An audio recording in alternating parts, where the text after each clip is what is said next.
Thank you for your insightful comments. Critical pedagogy is incredibly important to the world of teaching. In order to understand the importance of implementing critical pedagogy into the classroom, we must first understand what critical pedagogy is. Leading theorist Stephen Brookfield, author of Becoming a Reflective Teacher, and Bell Hooks, author of Teaching to Transgress, Education as the Practice of Freedom, offer tremendous insight into the world of critical pedagogy and reinforce its importance in the classroom. I will be incorporating many other theories in this presentation. However, primary focus will be from Brookfield. Brookfield explains in his book that critical pedagogy is used to help students and even teachers to get out of a homogenized way of thinking.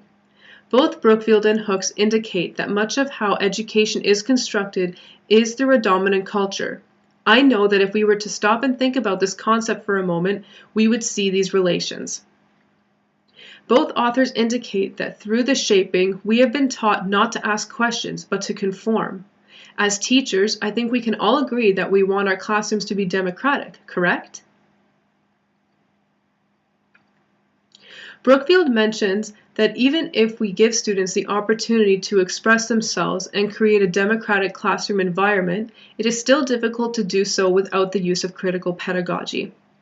As Brookfield states on page 209 of his book, the point of education is not just to understand the world, but to change it, often through a collective endeavor.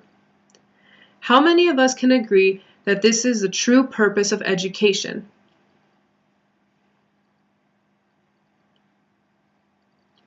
I believe that critical pedagogy allows us to fulfill this meaning of education and allows students and teachers the opportunity to understand the world in which they live, to question everything around them.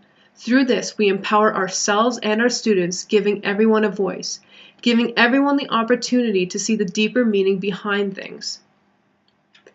As stated in Brookfield, critical pedagogy is also fundamental for finding out who we are as people.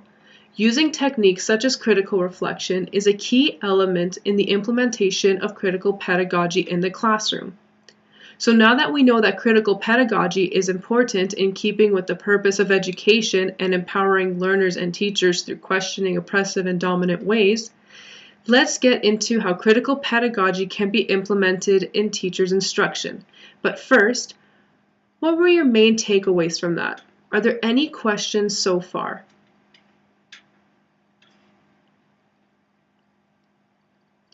Brookfield also makes mention in his book that the biggest and most fundamental way to implement critical pedagogy is through different forms of critical reflection.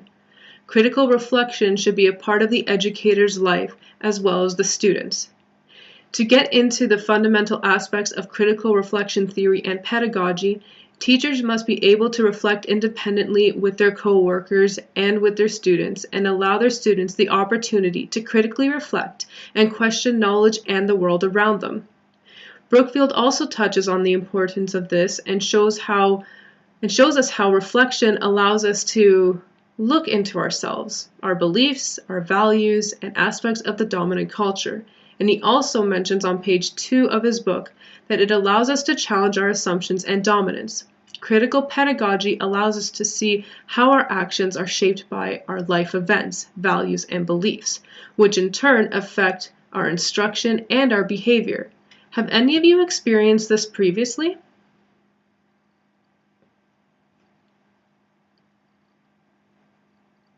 Brookfield states that through critical reflection and pedagogy, we can be aware of the power relations in our classroom. He also states in page 9 of his book that even if we feel we teach in a neutral way, this may not be the case, and through critical reflection, we can begin to see how our teaching practices exhibit power relations of the dominant culture. We can see how it affects our instruction and our students' ability to learn content and our relations with the student. One way to see how these aspects affect our students, we can use Brookfield's suggestions of using critical theory in such a way that places us in the learner's shoes. By doing this, we can learn how our practices influence our students and how they view us as teachers. And it can provide us with the opportunity to see if we are reaching our students and to make changes when necessary. This can be found on Chapter 2 of Becoming a Critically Reflective Teacher. To do this, you need to provide your students with the opportunity to express themselves and to accept what they are going to say.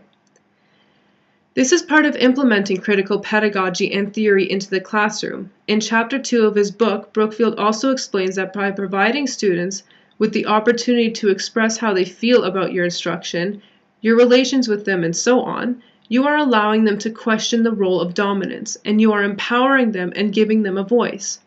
This can be transformative for students in a plethora of ways.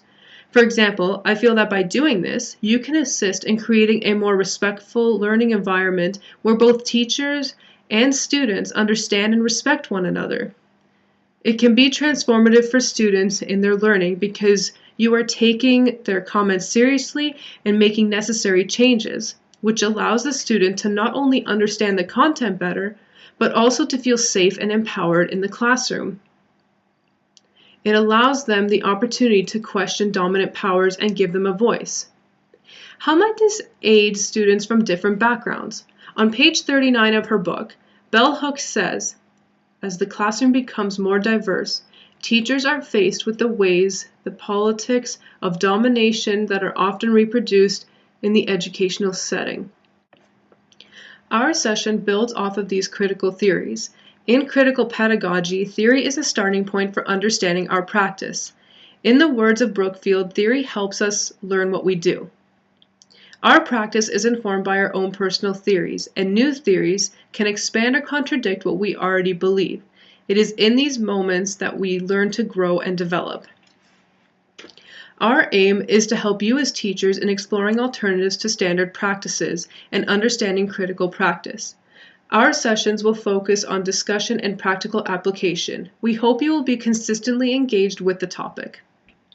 We also intend to walk the walk of critical pedagogy. On page 40 of his book, Brookfield states, "Our manner of teaching is, to a great extent, a direct response to how we were taught. Throughout our sessions, we will attempt to be as transparent as possible in our explanations and rationale behind our decisions. In this way, we hope to model critical pedagogy to you. This way, we can give you the tools to model critical pedagogy, where transparency and modeling are hugely important to your students. By providing a workshop that incorporates both theory and practice, the workshop reflects the values of praxis. This is intended to help draw you into new styles of teaching and help you bridge the gap to helping transform the lives of your students."